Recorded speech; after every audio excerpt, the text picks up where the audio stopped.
इस न्यूज के प्रायोजक हैं Balaji academy, PSC coaching centre, पड़ाव चौक, मुंगेली।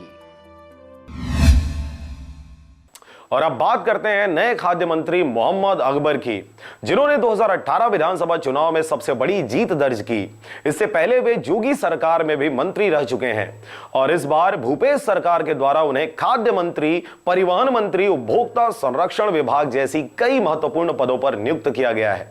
2018 विधानसभा चुनाव के बाद नए मंत्रिमंडल के गठन के पश्चात नियुक्त नए मंत्री इन दिनों छत्तीसगढ़ के अलग अलग क्षेत्रों के भ्रमण पर हैं। इसी कड़ी में नए खाद्य मंत्री मोहम्मद अकबर शनिवार को बेमेतरा जिला पहुंचे, जहां वे जनता से मुखातिब होकर इस क्षेत्र के नए विधायक आशीष छाबड़ा से मिले और इस क्षेत्र के विकास के मुद्दों पर काफी लंबा चर्चा की गई। इस दौरान शहर में काफी जोश और जुनून के साथ मोहम्मद अकबर का भव्य स्वागत किया गया। Bureau report, RJ रमजाजर।